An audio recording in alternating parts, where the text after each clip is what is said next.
Welcome, everyone. Thanks for coming. This is our info session for the New York State Scholastic Chess Championship in Saratoga Springs, happening this coming weekend. And I'm we're going to cover a lot of stuff tonight. I actually am going to spend it's kind of like a two-part session. I'm going to spend time pretty closely covering Saratoga, general logistics and expectations. And then I will spend some time at the end just brushing quickly over the terrain of the other spring nationals championships that are happening, the girls national championship in April and the general elementary national championship in May. So I want to spend a little time. I kind of want to bundle these. We call it the spring championships, the states and national events, because they all sort of fit into the same philosophical framework of what we do. Um, but obviously tonight will be largely centered around Saratoga Springs and the event happening there, and what you all should expect. I think the main point of a lot of this is geared around noting changes that have happened from previous years' formatting, and then also just making it clear to newer families who haven't done this kind of trip before what the expectations should be, what the event will be like, and what the expectations should be for that. And then at the end, I will do a Q&A quickly. I would say for the moment, if something pops up along the way while I'm talking and I don't treat it fully enough for you, just type it in the chat. I would encourage everyone, please, not to unmute and throw questions in the middle. I'm going to try to keep this sort of brief, just because I know everyone's at the end of a long day and they don't want to listen to me talk for too long. But I do want to make sure you get things addressed if you have any questions that don't get addressed. I'm going to put my email address in here, iwesticn@gmail.com. And so my email address is in the chat. So if you want to just take that down, if things pop into your mind in the middle of this and you want to just relate with me one-on-one in an email, feel free to do that also. If you have to leave early or any type of thing like that, you can reach out to me at that email actually, for anything. I mean, if you have other questions about our programs or anything to do with Scholastic Chess. So let's get started. I'm going to share my screen, and now I'm going to try to reposition things a little bit just so I can maneuver. Give me a thumbs up if you see my shared screen. Awesome. Great. This happened to be what I was looking at right before I clicked onto Zoom. This is our main website. This is just a nice little overview of our kind of like our whole universe.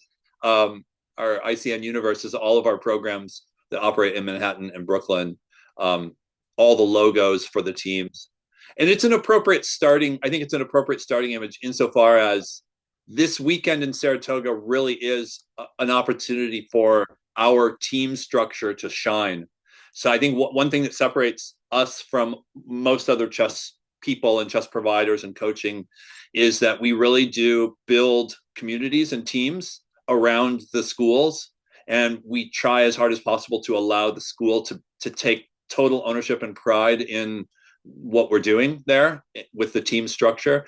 And a place like Saratoga is really just the total gold standard for showing that off. Whether the team is an old guard team that's been around a long time and has a lot of layered experienced players, or whether the team is newer and has never sent a team to Saratoga or a major travel event, it doesn't matter. Saratoga is a beautiful entry port to all of that, to the next level of engaging the team in the bigger picture of the Scholastic chess world. So I think it's a nice way to start there. I'm gonna go back to the start of this. Now I'm a bit torn because I like to do the slideshow thing so it looks nicer, but I do have a bunch of other tabs I need to reference as I go. So I think I'm just gonna leave the slideshow in this editing format so I can toggle back and forth. There are things I want to show you along the way. So as I said, we're covering states mostly, but we will have a nod to all girls and what is this year is called Super Nationals along the way. March 8th and 9th, Saratoga Springs, New York, upstate. It's a few hours drive upstate. The state chess championship is a very old event. This is the 57th iteration of this event, and it is, as I said, it is an amazing thing. It's an amazing state championship, as state championships go. Most states in the United States have such a thing, some kind of a state championship for all their scholastic players. There's nothing quite like the New York State version of it. There are currently over 1,700 kids registered. 1,700, that's 1,700 kids registered for this event. And I am proud to say that ICN is fielding about over 450 of those kids come from our programs. Now, that's even more interesting is that this is a K-8 event, meaning there will be middle school sections playing this weekend. And if you take the middle school sections out, it leaves about 1,370 kids. And so our ICN kids will represent about 30 to 35% of this tournament. What that means is, I mean, that's a good thing, I think, for our kids, because it means that about 1 in every 3 kids your child will play this weekend will likely be an ICN kid from another program of ours. But I think the reason that's a good thing is because our kids are well trained for tournament life, and they know how to take it seriously. They know how to be respectful. They know how to notate and take their time, and they're ready to take it seriously in a way that I think our insertion of that many kids into the event helps the event as a whole. Our kids are trained well, and I think they add a lot to the event, not just in terms of their volume, but in terms of their quality. Great kids, great directors and coaches, great families, and I expect that will just be a boon to the tournament itself. We have charter buses leaving, one from Midtown, one from Chinatown, one from Brooklyn, Windsor Terrace area. They're all leaving at 6:30. I know a lot of people are on those buses. They're taking our staff up. They're taking a lot of our families up. Currently, those buses are full. I don't think there are any seats. I think there maybe was 1 or 2 seats. There may have been 1 or 2 seats in Brooklyn, and there may be 1 seat in Midtown or something, but at the moment, I don't believe there are any seats available. Those buses will leave at 6:30-ish from their designated spots. If you are on those buses, you'll be receiving an email just refreshing the details for you and making sure you know where to be. And again, if you have questions or something pops up, reach out. Those buses will come back after the awards ceremony Sunday evening at around 7 p.m. They will depart, and then they will drop off in the same locations where they departed from on Friday. So they'll leave Friday night, they'll come back Sunday night. This is a picture here of one of our team room areas. We're going to talk about the team room, or what we call the analysis space, the analysis rooms. And what you see here is you see Coach Brad, Coach Mubasser, Coach Kirk, and Coach Eddie, I think is in the picture there. He's hidden, a little hidden, preparing a group of kids to play in a round. And so that, there's a lot of guidance and mentorship that goes into this weekend, and our coaching staff they spend the whole weekend essentially in one form or another guiding the kids and making sure they know what they're doing, why they're doing this, why they're on this trip, and what it means and what it's about. And so I think in that sense, this picture represents to me really the kind of bedrock principle of what this trip's about. The kids are there to play, they're there to be serious, and the coaches are there to make sure to guide them and help them on that path. The tournament schedule is pretty straightforward. It's what's called G60 D10. That's game 60, delay 10. That means each kid at the start of a game, each player at each board will have 60 minutes on their clock to use as they see fit. D10 means those 60 minutes won't start ticking down each move until 10 seconds have counted off. So you get sort of 10 seconds free. You get sort of a free 10 seconds on each move to write down what your opponent did and to make an adjustment to yourself and get ready to think. And then your clock will start running. Weird joke. After that. Sorry, I'm just muting somebody that was unmuted there. So game 60, each round is game 60. Now, if you do the math and you think each kid has 60 minutes on the clock, that means each game can be up to 2 hours long, plus 10 free seconds per move per player. So you could end up with games that go 2.5 hours if they go their max distance. Will they go their max distance? It depends. Some kids they come to this event prepared to use all the time, to sit at the board and really think through what they're doing. They're not in any hurry to make fast decisions. They want every decision to be high quality, and so they really sit. Some kids play quickly, or they blast through their moves. They move quickly. Your child may come back and report to you, yeah, the kid he never thought at all. He just moved instantly every turn. Like, that will happen. There are plenty of kids that are going there and they're going to blitz out all the rounds. It's not rocket science to think about this fact that, the faster you move, the more errors you will tend to make. That is just, you can count on that, just like you do in everyday life. When you make fast decisions, they tend to be poorer. And so our coaches are accustomed to telling kids using the time is extremely critical. It's really important. It's probably the most important part of this event.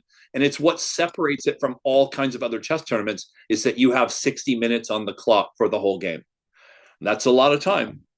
I guarantee you, if your kids are going there for the first time, the excitement of this event, the feel of it, and the buzz of it, they're going to forget where they are. They're going to move fast. And if their first round, they may come back in 15 minutes and say, yeah, I finished, I'm done.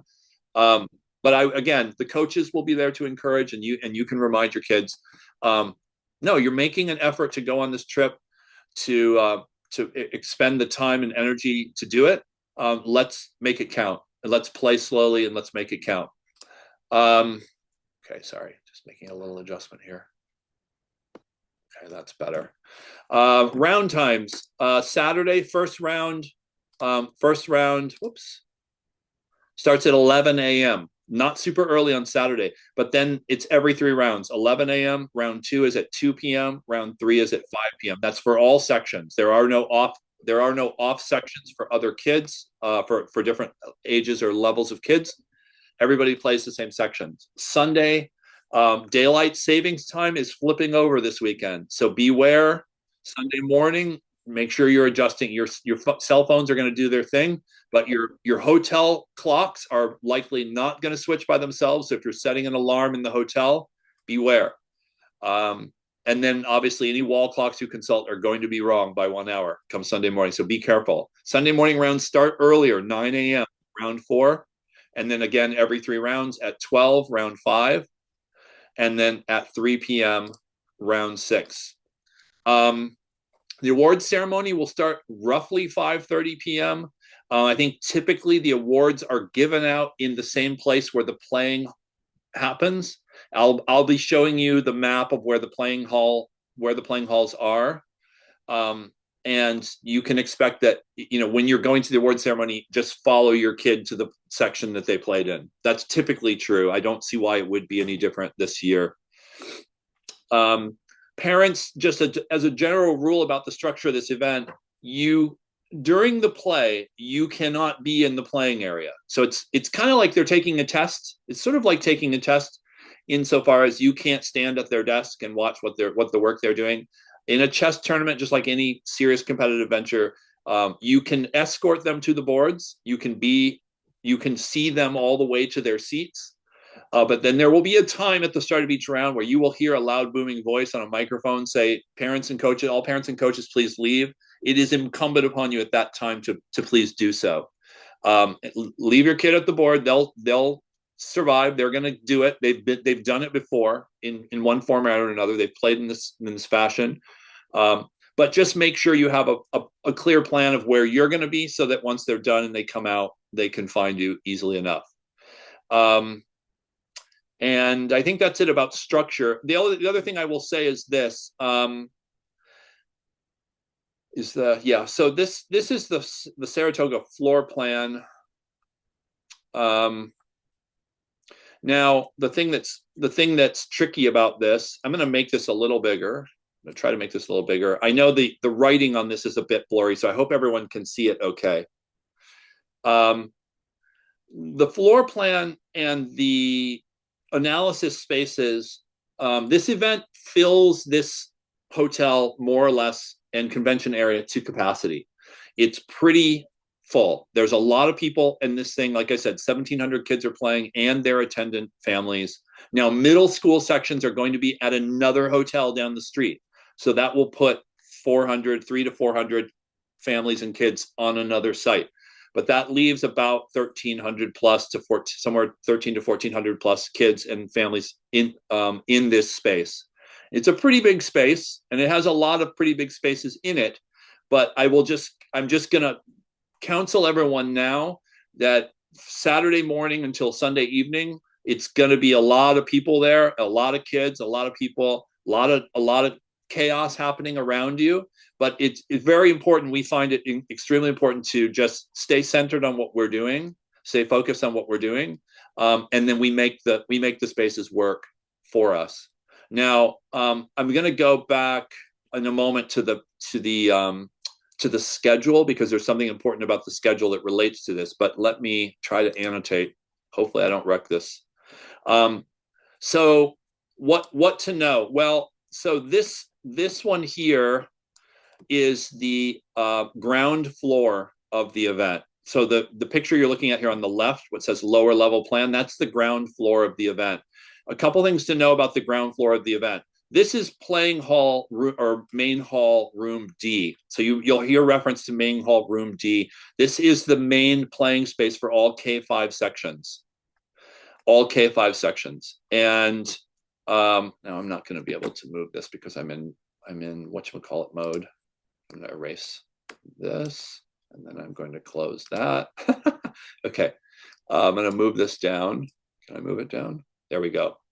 The K3 and K1 sections are going to be, sorry, just trying to make this so I can write, are going to be in this area here. I don't remember what this is called. It's called the Saratoga Ballroom or something. It has a name, Saratoga Ballroom. It's on the other end of the facility.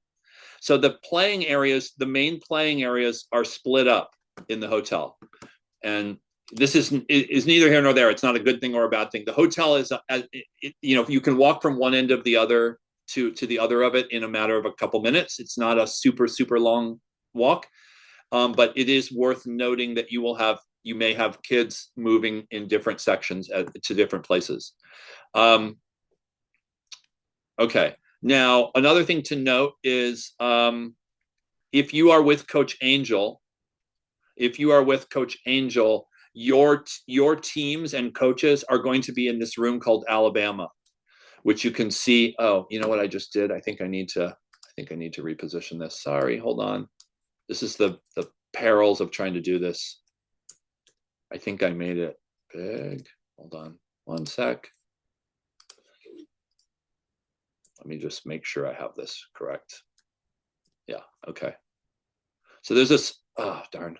There's a room called Alabama, and as you can see, I'm so bad at Zoom. As you can see, it is right here. And this room is where Coach Angel and his coaches are going to be. They will hold analysis and all their stuff in that space.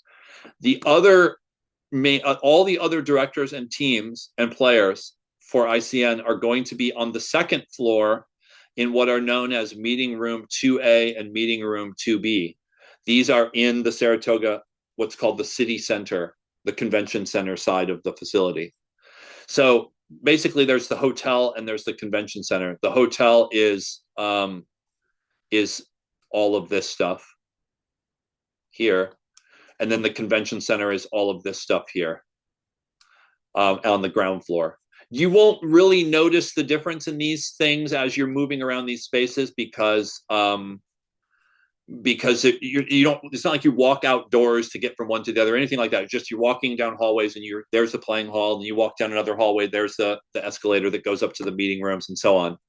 But it is important to note that our main teams are going to be in meeting room 2A and 2B. Now, it's hard for me to really show it clearly on this picture, but sorry, whoops.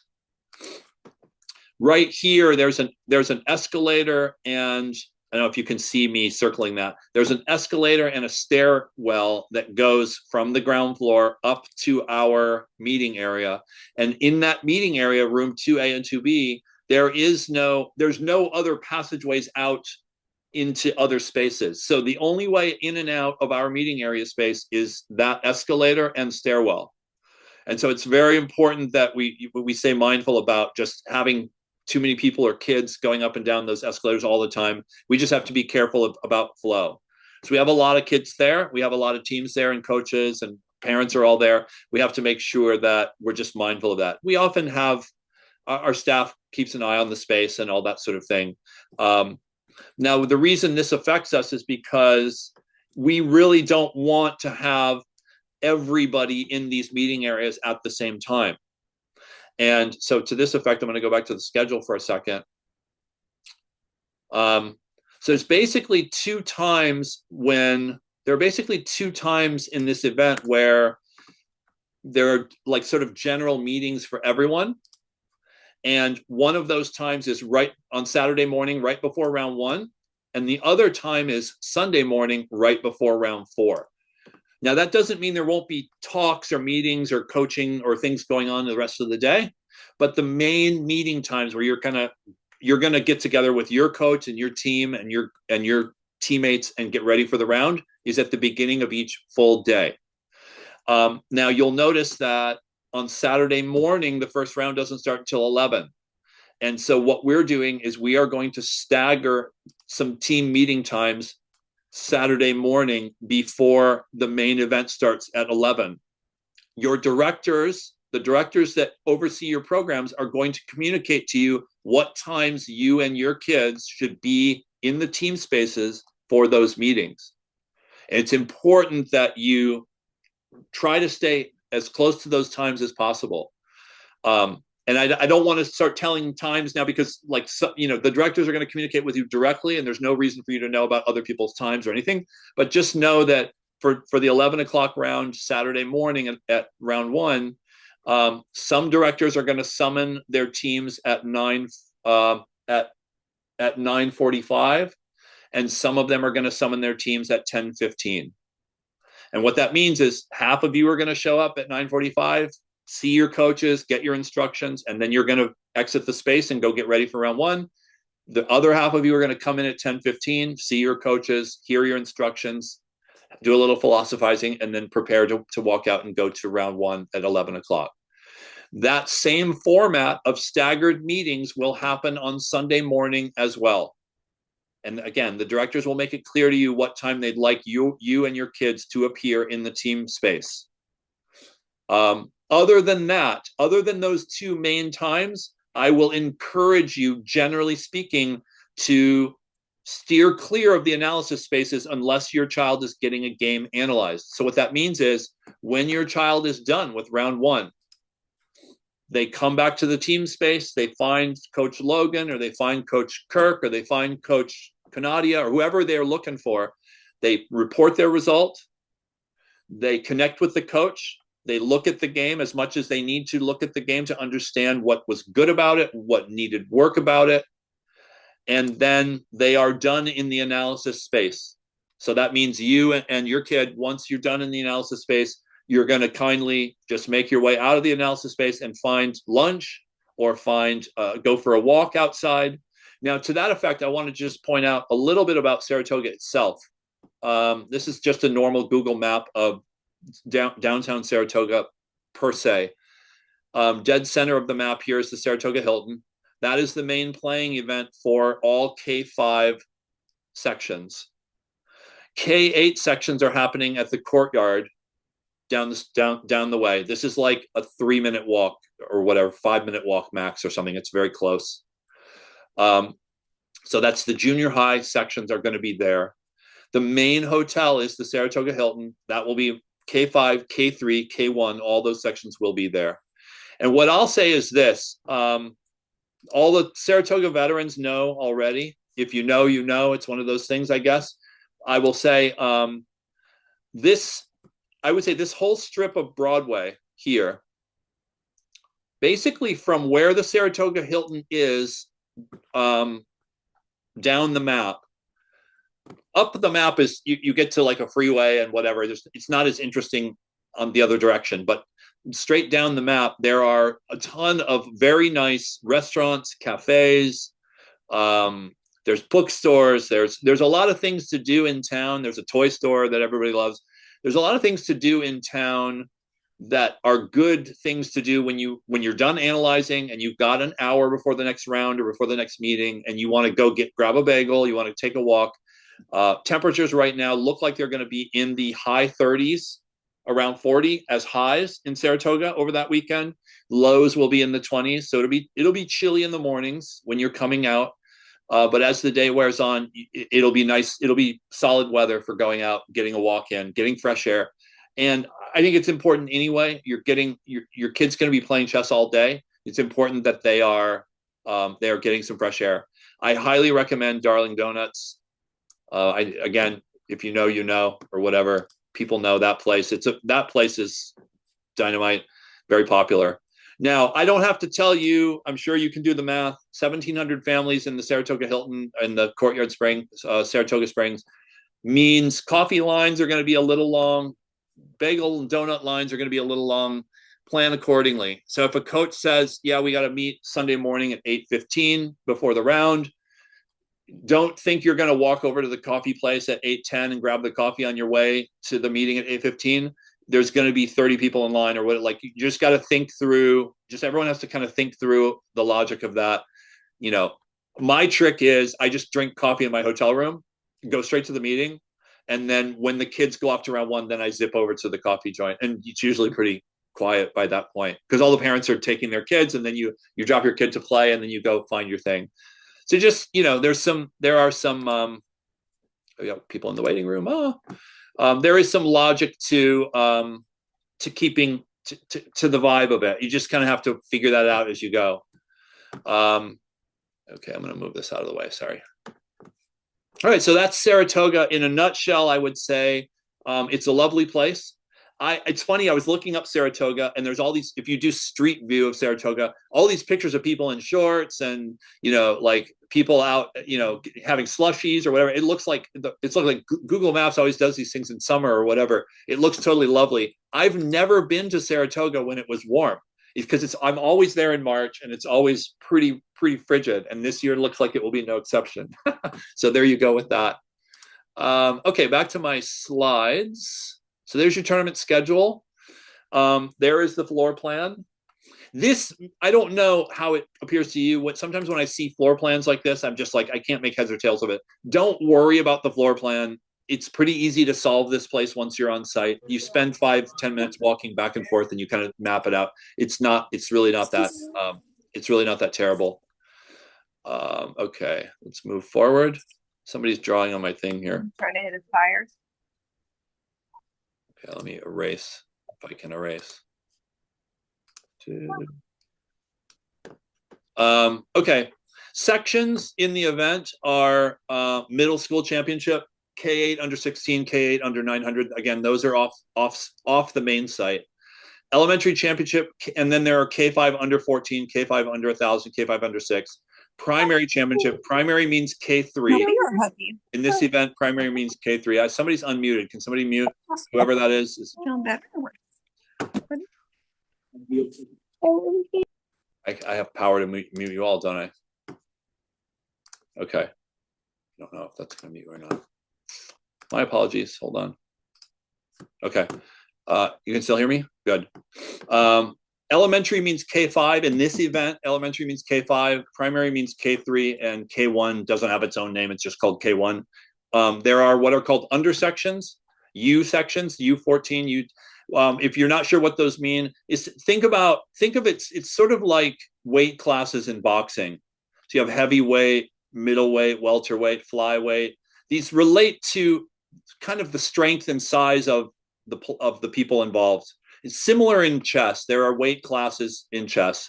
So kids that are more advanced play in higher rated sections. Kids that are just starting out or beginners are playing in lower rated sections. And again, one of the things I like about Saratoga for this reason is that there are plenty of weight classes for all style and age and level of player. So your directors, I assure you, have put your kids into the best sections possible for them to be successful, and so that is something you can trust your kids in the right section. I would say the one important difference between these undersections and weight classes is that in boxing you can deliberately you're allowed to deliberately lose weight to be in a lower weight class. In chess, that's not a thing. So you can't like deliberately lose rating points so that you can get into a lower section. So anyway, that's that. All right, let's move forward. I'm talking a long time, but I think it's okay. The prizes and trophies and stuff, there are lots of prizes and trophies. I'm not going to linger on this too much. You'll notice that in most sections, it's top 5 schools get trophies, top 5 teams, and there are top 10 individuals in most places. There are some medals for the top players. I believe they have class prizes also in elementary and primary and K1 championship sections. So there are a lot of prizes to be had. If you don't win a prize at this event, is it a failure? No, it's not. I think generally speaking, getting to the state championship is a success in and of itself. You have won by arriving. Being at this event is winning. Whether or not your team takes first place or top 10 or top 20 or whatever it is the state championship. It's like New York State is the strongest chess state in the country by several magnitudes. And being at the state championship, just being there, puts you at the top of the top. And by the way, you want any proof of this, the easiest way to prove it is simply to compare the New York State final standings with the national championship final standings and just see how many of the same schools are in the top 5 or top 10 of every section. So New York chess is as the deepest pool of talent in the country, and being at this state championship is amazing. All right, so that is all the slides I have for Saratoga. I will say also, I'm going to now if I can get to the chat. Now I have to find the chat somehow. Chat, where are you? I think people are asking questions. Let me just, before I start dealing with anybody's questions about that stuff, I'm going to add a couple pages. So this page here is the main USCF page for this event. So I'm going to put that there in case you want to look into that. That's in the chat. The next thing I'm going to put is oh no, I need Adeline Guevara. Can you please stop annotating on the board? Please, please, please. Thanks. This page is the organizers, the event page as done by the organizer themselves. It has a lot of detail and a bunch of stuff. You may or may not need this, but I'm going to put it in the chat anyway because I think everyone should have access if you don't already have access to this page. If you are a deep dive type of person that likes to dig into the rules, I would say click on this and you will see the tournament rules and the kindergarten, first grade rules and parents and coaches. All these things it's a wealth of information you can find. If you really want to dig into the nitty gritty, what I would tell you is this. Most of the stuff in here is based around the technicalities of Scholastic Chess, and you don't need to be armed with this information this weekend. Your directors know this stuff. All the directors know this stuff. And if they don't know a fine grained detail, we have ways to find out the real answers very quickly in real time and solve problems. So you do not need to spend hours digging into the stuff. Again, unless you're the type of person that you like to know as much as possible. I would say the main things that you need to know, you and your kid need to know. Number one, touch move is the law in these events. And that means if you grab a piece, you are then obligating yourself to move that piece. So all your kids know this rule, the touch move rule. So that's one thing to know. So be sure when you grab a piece, it's the one you want. Number two, when you don't understand something you're being told by a TD or by the other kid at the board, especially the other kid at the board who is not your boss, raise your hand and ask an adult for clarification. this happens every tournament that a kid comes back and says I lost, and when you say why, they say the other kid told me X or Y or Z and I did it and I got checkmated. And the directors are going to repeat this to your children at the event, so don't worry, you don't have to remember this and tell them yourself. The directors will be clear, but it is important that they know that they can advocate for themselves on the spot. There's an army of tournament directors in this facility that answer questions, and they don't always answer the question perfectly. Sometimes they don't answer the question in a way that seems fair to your child, but we all agree to follow these protocols and to let the event organizers do their thing. And they have a very high success rate generally of being more or less fair and more or less right. Things happen. It's not a perfect science, dealing with large numbers of kids, making claims. He touched this, he's kicking me under the table. It's an imperfect world. So come with the expectation that it's an imperfect world. Your kid may lose a game this weekend because of what to you may look just very blatantly like some sort of cheating. Guarantee that the directors and I and the organizers will try to get underneath it and understand it. But just it's real life. And so this event is sort of a microcosm of real life. And we all know what it's like dealing with real life and dealing with other people out in the world that don't have our interests in mind. And so I think that's kind of what makes this event special, is that we're putting ourselves in a position where we can experience that and learn from it, win, lose, or draw, whatever the results are. So again, I would not encourage anyone to spend a ton of time digging through all this stuff. You're welcome to look at it, take a glance at it. You'll learn some stuff.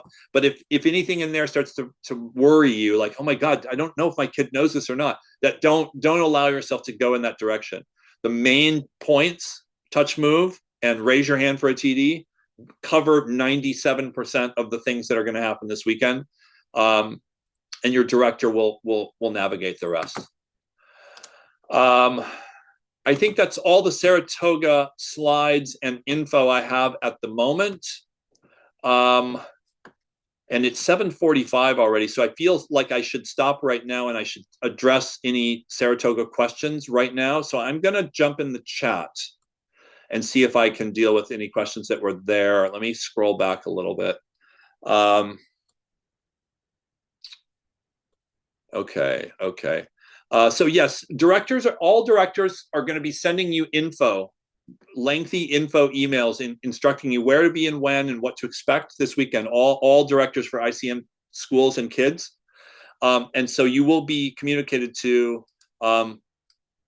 well in advance of the event, so you can plan. Again, if you need help with something or you don't get an answer quickly or whatever, you can email me as well, iwest.icn. Okay, I'm going back in the chats, trying to go back in the chat here. It looks like there's quite a few questions. The buses to Saratoga have a toilet and Wi-Fi. I feel like the toilets, I feel like they have toilets. Wi-Fi, it's always this thing of like, yes, they have Wi-Fi, but then when you're on the bus trying to use it, it's like, what's going on? I feel like, as is usually the case with these sort of scenarios, don't sue us if they don't have Wi-Fi. Like, I don't know how often those things blip or are useful. But I think the toilets are reliably useful, generally. The buses will arrive. I mean, it's like a 3 to 4 hour. I think it's like a 3 to 4 hour trip. So you should expect buses leaving at 6:30 to get there, maybe 9:30 to 10:30 in that window. Last year, for the first time ever, we had a bus that broke down on the side of the road. It was just like a fiasco. You just wait an hour or two while they send another bus out to get people or whatever. These things happen. I encourage you any time along the way of this weekend to simply embrace the fact that this event's not supposed to be perfect. It's supposed to be life. It's supposed to be an experience in life for your kids and for you. And I think all these little things that happen along the way, the chaotic elements that interfere or get in the way, they are part of the learning experience, and you have to be ready to embrace that. So I think that's part of the magic. Okay. Let's see. I'm trying to find other questions here. Someone asked if the hotel plan that I was showing, was it the city center or the or the Saratoga Hilton. It's both, insofar as the areas on this map that are colored, that have colors, blue and purple and green, whatever, that's the city center rooms. The Because this is taken from the city center website, the rest of the facility shown here is the Saratoga Hilton. And as I said before, some of the sections will be at the main hall room D. Some of them will be on the other side of the facility, but it's pretty clearly marked. And once we learn it once, you know where to go from there. We'll receive an email after with the tournament room. Yes, you will get an email from directors. Let's see.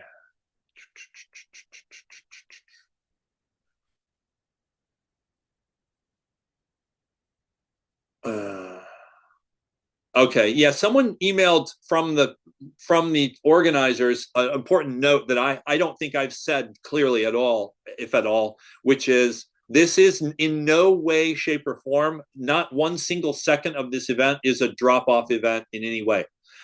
There's no space aside from leaving your kid to play in the playing hall where they are supervised, obviously. Any time you're in our analysis spaces or in the general hotel facility, we are not responsible for the welfare or upkeep or care or feeding or supervision of kids. So in our drop-off events, this is a very important difference between how we operate in the city, here in the city, versus this upstate or any travel events. At our drop-off events, we are in charge of those spaces. And when parents drop off, we take care of the kids completely from end to end. This event, we are there as guides and mentors, and we will be performing analysis and helping, but we are not, there's not a space in which you're going to send your kid up to the analysis room and then you're going to go out to lunch or text me when he's done or whatever. Now, again, we have to be mindful of the way these spaces work. And if everyone comes for analysis at the same time with every parent in tow, that's going to become chaotic. So I would just counsel you to stay mindful of the spaces around. If it looks like it's very busy, maybe just send your kid up the escalator to get game analysis. Tell them to come back down and find you in the main space when they're done. But I just, generally speaking, it's very important. The organizer emails this out to families as well. And I have to say it's critical to the success of this thing that people understand that. I will say this much. There are plenty of times when a parent one child will hang out with another kid's family, and then that other parent will then go to town to get bagels or do whatever. Like, there are arrangements you can make, but those arrangements must be made with other parents, not with coaches and not with our directors. So we don't play a role in that equation at all. Very, very important. All right, let me keep going with questions here. Yes, food is allowed in the analysis spaces, but again, food suggests setting up shop, and I wouldn't recommend eating in the analysis spaces generally, unless your kid just came back from a 2-hour game and they're famished. You'll see when your kids are done with chess games, they often really want to go straight to the coaches. They want to show the coach the game. They're dying to go over something, and they may just be dead on their feet, tired and hungry. So you put a slice of pizza in their hand and you say, all right, go to the coach. It's totally okay for kids to bring an apple or a slice of pizza or whatever into the food. Can come in the analysis spaces. It's completely fine. But what can't happen is, a team decides we're gonna have 30 pizzas ordered and we're gonna set up shop in there. We're gonna feed all of our kids in that team space. That is a non-functional idea for this weekend. So stay mobile. Try to stay mobile. Get your analysis done, but stay mobile. Visit restaurants. Go into the facility and see other things. But use the analysis space sparingly in that way. Okay, let me see what else.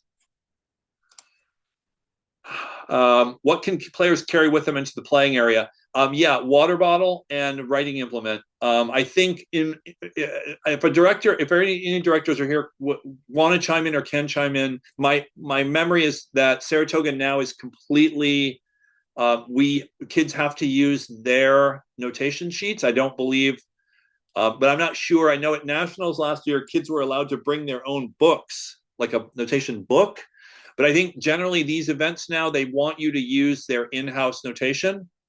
It just cuts down on confusion or ambiguity or cheating or different claims that kids make. If you're just using a sheet on a piece of paper on the table, then there's less room for ambiguity. Kids who bring books or other types of things to write in, it can often lead to strange scenarios. So I think they try to use their in-house notation. That being said, if your kid has a notation book, they should bring it. They may have a chance to use it. I'm not certain. They definitely can bring water bottles with them to the playing area for sure.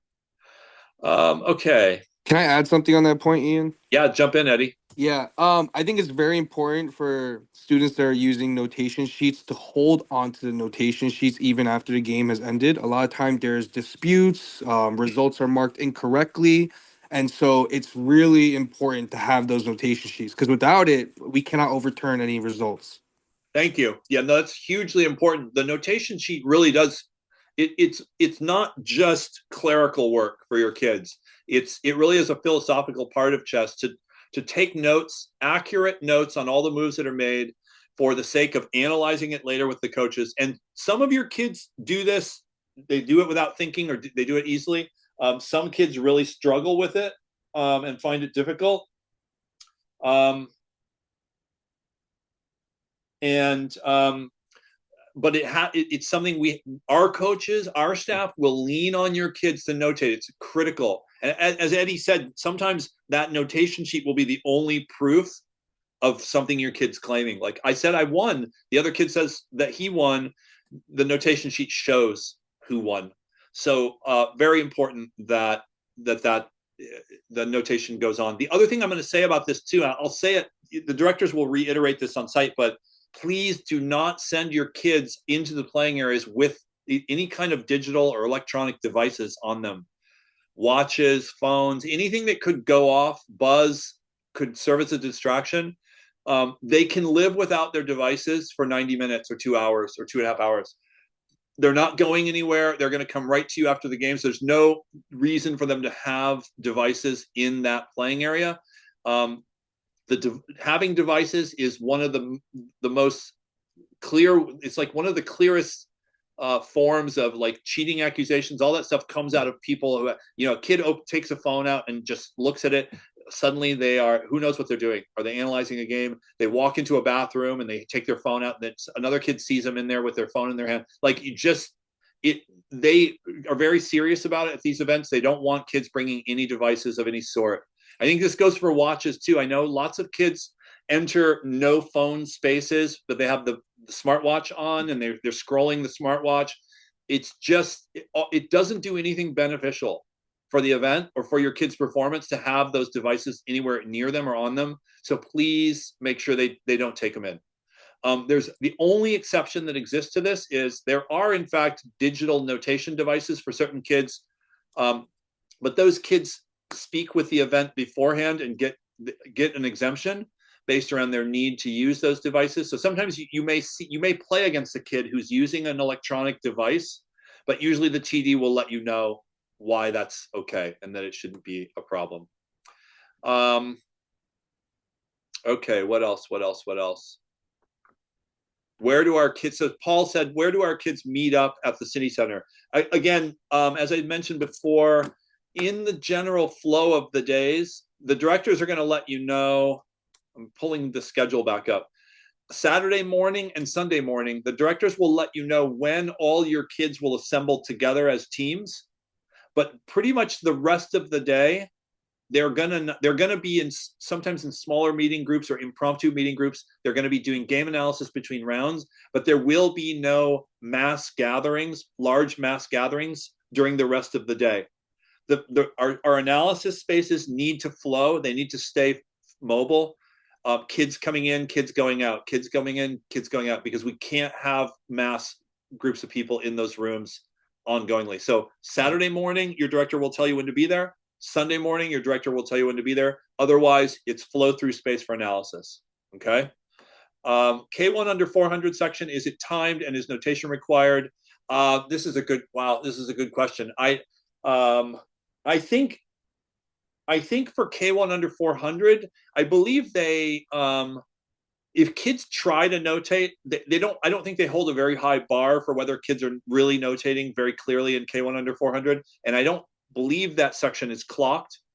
But kids can bring their own clocks, and if your opponent brings a clock to the board, the rule is as I understand it is you are obligated to use that clock. If you don't have a clock but they bring one to the board, you are obligated to use it. And if you have a clock and your kid's used to using the clock, they should take it. They should set the time control for the event, game 60 with a 10-second delay, and they should use it. Okay, pairing info. Someone asked about pairing info. Usually is posted in advance of the round. It's on the main website. There are links. So when you go to the info page that I posted, there will be a general page where every round they're going to post results, they're going to post standings, they're going to post pairings for the next round as soon as they become available. Don't freak out if it's 5 minutes before the round and there's no standing or there's no pairings up for the next round. It never fails. There's always one section every round where they're trying to chase down some kid who didn't report the result of the game, and they can't repair the round until that kid's found. So it never fails. The event will run pretty close to on time pretty much all the time, but just be patient. You're going to do some refreshing this weekend on your phone. Just like hit refresh every couple minutes. You'll get the pairings eventually. If the round gets paired late or late-ish, it'll start appropriately late-ish. So it's not like the round's going to start without you if the pairings go up late. But it's all digitized now, and I encourage you to just tour the website a little bit and find the links. We don't give out pairings en masse to kids in our groups because it's just not conceivable to do it anymore, and it's really not necessary. It's just better for each parent to get the pairing themselves on the website as they go. Do the buses make any stops on the way? Not if we can help it. There are three spots in Saratoga that we stop at. We stop at the let me see if I have that map there. We stop at the Courtyard, Saratoga Springs. We stop at the Saratoga Hilton, and then I think we stop at the Holiday Inn, which is where a lot of our staff are going to be staying. Those are the three stops for the bus when they land, and then I think the buses are doing one main pickup on Sunday evening at the Saratoga Hilton. They won't be going, I don't believe they're going to the other facilities because obviously everyone will be checked out of the other facilities at that time. So the buses will land. Actually, you know what I can do too, which may be helpful? This is the Saratoga map again. This is the complex. So you see the front door. Let me pull up the annotation. This could be a little helpful here. This is the front door of the hotel as it leads out to Broadway. This is where our team analysis areas are. This is City Center 2A and 2B. I call them the corner office or the corner rooms because they are literally in the corner of Ellsworth and Broadway. And then Angel's room is in this area over here, which is part of the Hilton Hotel. It's a hotel space. It's not a convention space. It doesn't mean it's a hotel room. It's not a hotel room in the sense of where you stay with beds, but it's a separate space. Angels teams only will be in there. And then this is the main playing area, playing hall D as it's called, where the biggest sections will be. Okay, so that's that again. Let me erase this stuff. Let me get rid of that. Let me let that person in. Okay. Any other questions I see on here? Can we leave a bag in the analysis room? Do they?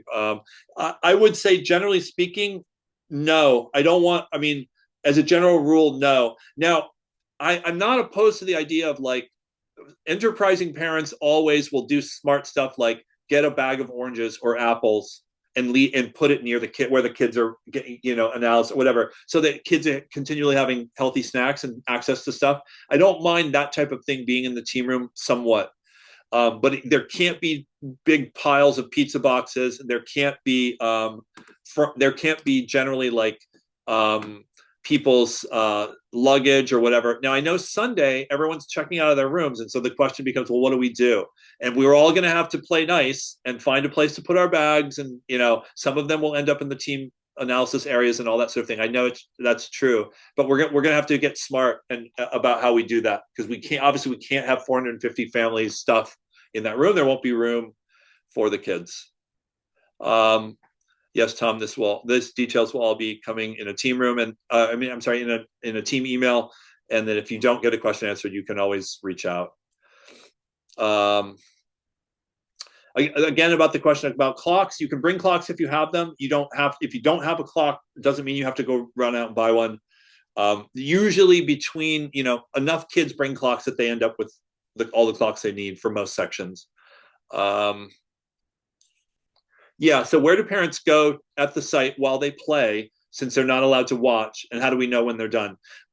There are several ways in and out of the playing areas. So you and your child just designate which door they're going in and which door they're coming out. You can wait for them outside the door or you'll learn the site after the first round or two. You'll know, and you can just tell your kid, yeah, I'm going to be down in this hallway. I'm going to be sitting in this general area, or I'm going to be, over near the team rooms or whatever. You just work out a routine with your kid about where they should look for you when they're done. Now, in the K1 sections, I think the parents have to stay at the playing area. They don't like sending K and 1 kids off into the hotel looking for parents. So the K1 parents need to stay literally outside that area of that playing area. Luckily, it's on the other side of the facility. It's kind of in its own little space, and so there's room there for parents to wait. But the K3 and K5 kids are all generally old enough to manage coming out of the space and finding you. Or if they don't see you, they will come back to the analysis spaces. And at that point, typically, if a director sees a kid come in and the kid says, I didn't see my mom, I don't know, the director texts you and says he or she's back in the room, and we close the loop that way. Okay.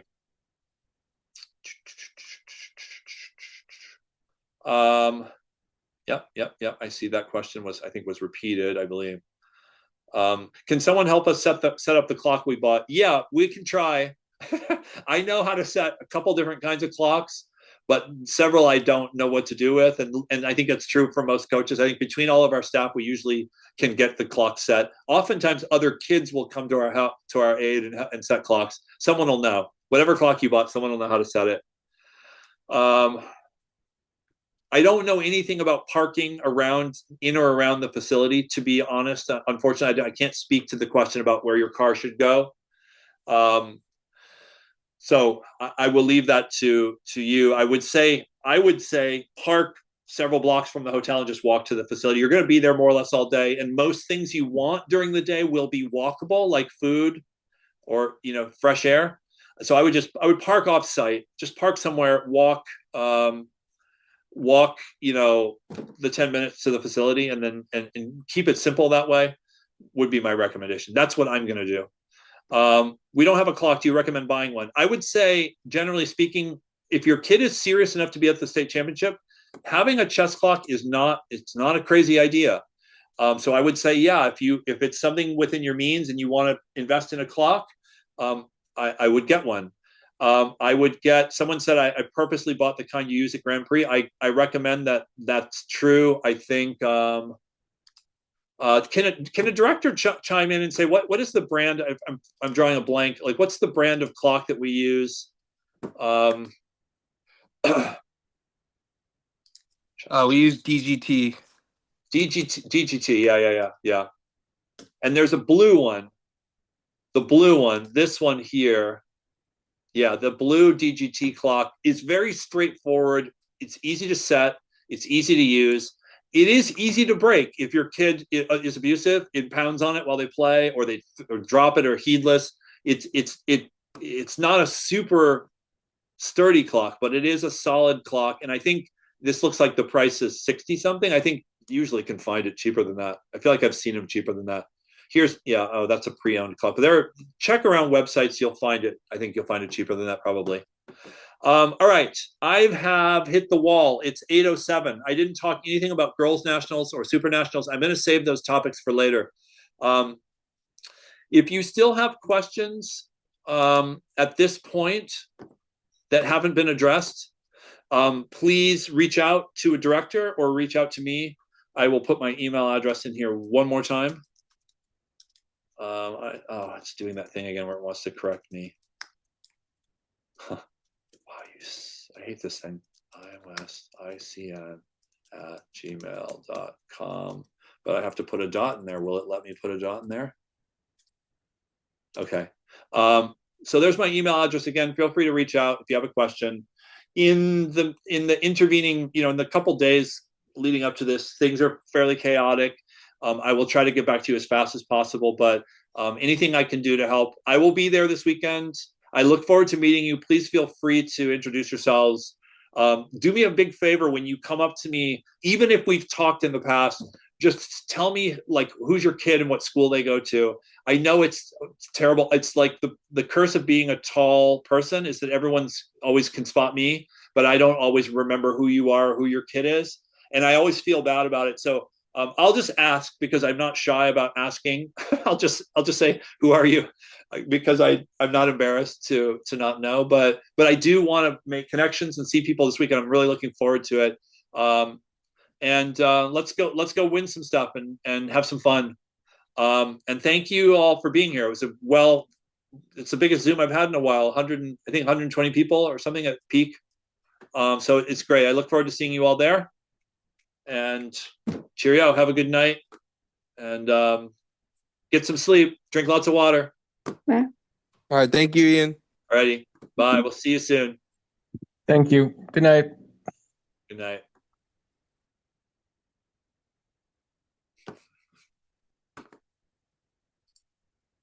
Wow. A lot of people here. That's great.